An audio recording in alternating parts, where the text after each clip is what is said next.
This is assignment 2.1, initial responses of body systems to exercise.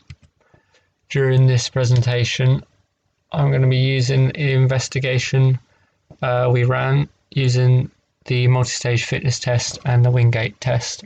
And during that, we measured heart rate, breathing rate, blood lactate levels, skin temperature, blood pressure, and RPE. Now, a respiratory system, with specifically respiratory dynamics, pulmonary ventilation equals breathing rate multiplied by tidal volume, and at rest, ventilation is 6 litres per minute, meaning that breathing rate is 12 breaths per minute, and tidal volume is approximately 500 millilitres for the average adult at rest. Now, as people begin to exercise, both breathing rate and tidal volume will increase, causing ventilation to increase. And depending on the intensity of the exercise, the breathing rate and tidal volume would increase greater amounts due to the greater intensity.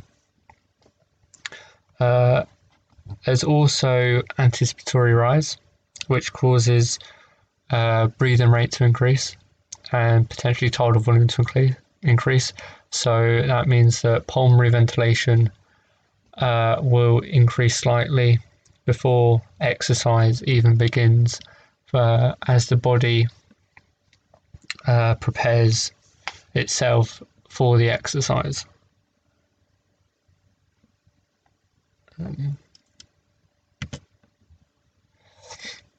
Now, forced breathing mechanics. We know that at rest, which is also known as quiet breathing, inspiration is an active process, whereas expiration is a passive process. But during forced breathing, both inspiration and expiration are both active processes because muscles are contracting, or different muscles are contracting during these processes.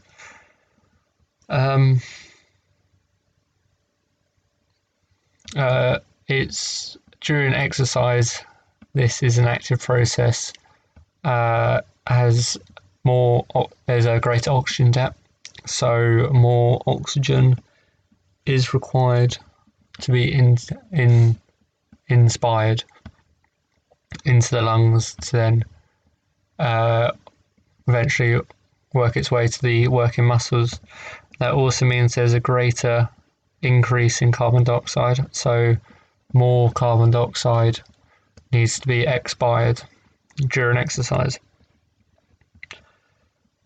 During inspiration, the external intercostals contract, pulling the ribcage up and out, and the diaphragm contracts by flattening, and this causes the lung volume to increase and causing a lower pressure inside the lungs compared to the pressure in the atmosphere. And that means that as air likes to move from a high pressure to a low pressure, air is then forced into the lungs, and then oxygen from that air can then diffuse it into the capillaries and then eventually into the working muscles. To help with this, they are accessory muscles such as the sternocleidomastoid, the pectoralis minor, and the scalenes. Now, these help force the rib cage up and out to make the process easier and quicker.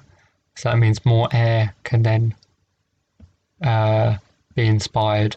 That means that more oxygen then can travel to the working muscles.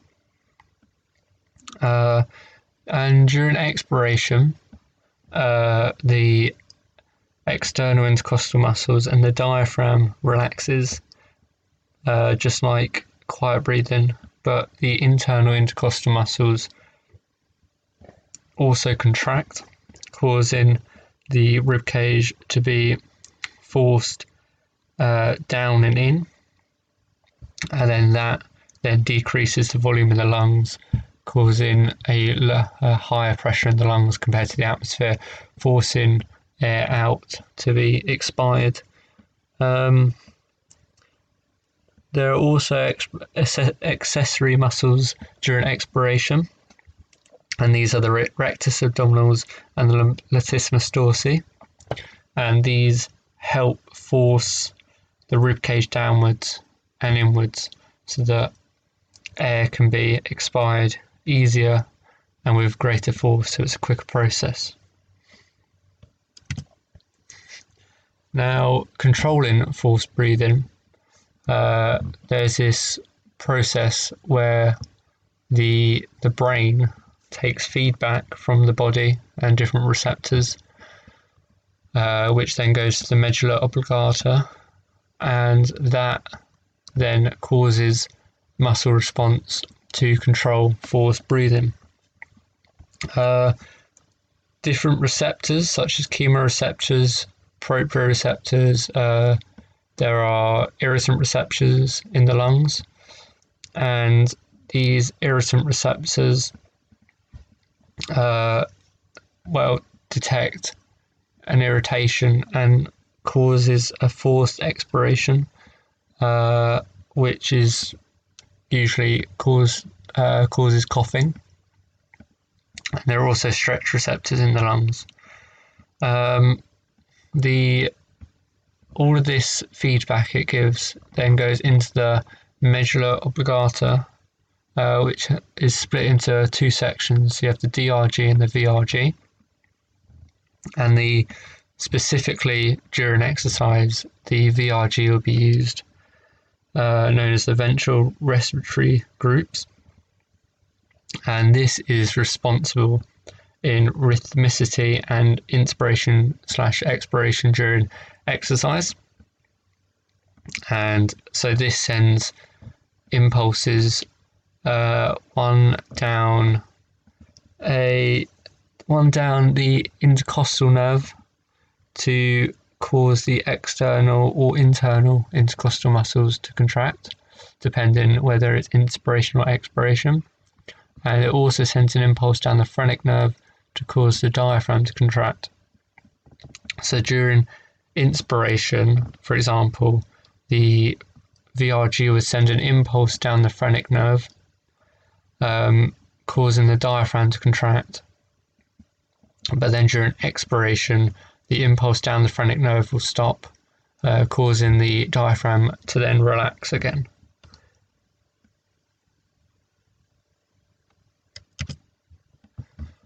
The Herring-Brewer reflex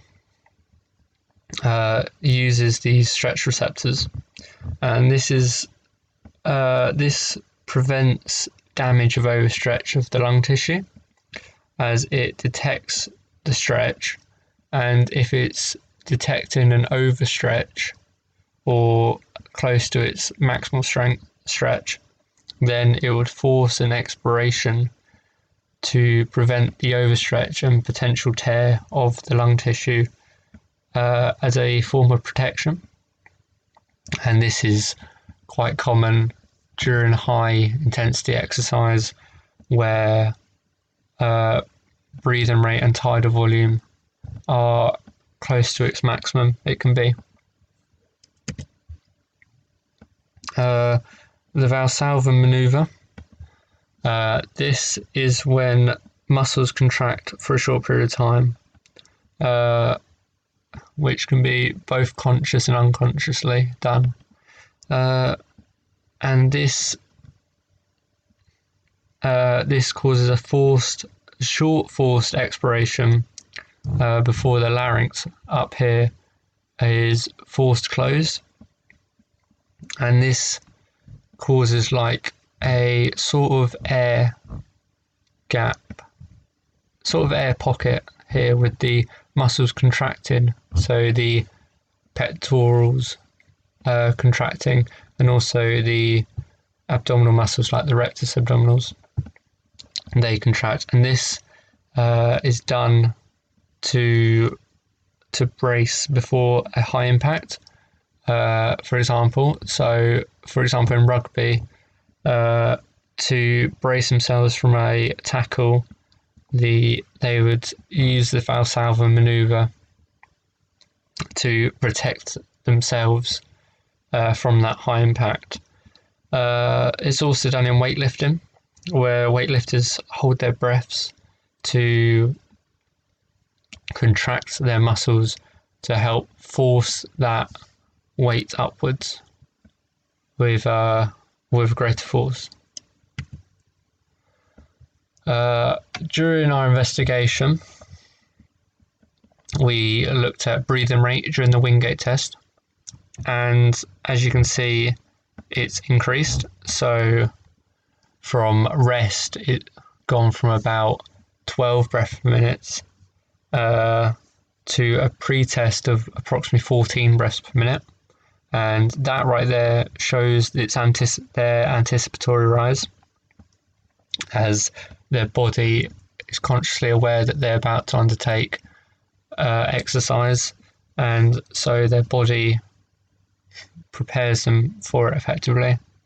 And then post-test, their breathing rate went up to approximately 27 breaths per minute, and that change of 13 breaths per minute in a Wingate test of only 20 seconds long really shows that the high intensity or maximal intensity of this test really affects the breathing rate. So the breathing rate is increased to increase the ventilation from earlier, so that a greater amount of oxygen then can be transported to the working muscles.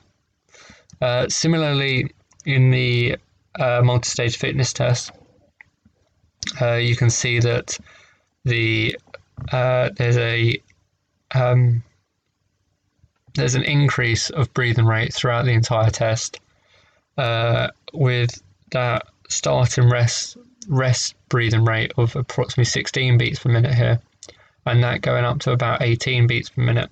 And that again shows the anticipatory rise of their knowing that exercise is to come. And as you can see, as the levels increase from level 2 all the way up to level 8, so does their breathing rate. So from level 2, it's only about 21 breaths per minute. And until you get right to the end of the test at level 8, that's all the way up at 30 breaths per minute. So you can see as the intensity gradually increased, so did their breathing rates. In a sport such as football, breathing rate or respiratory system can be a big contributor to it. So for a goalkeeper, for example, their breathing, their ventilation won't change that much during the game, as they're not doing much, as they only make one or two saves here and there, and don't run around that much. Whereas a midfielder, for example, they're constantly running backwards and forwards of the pitch, so their breathing rate is going to increase and decrease depending on when they're running, sprinting through for a counter-attack, for example, or just walking when the ball is on the other side of the pitch and they don't need to do much.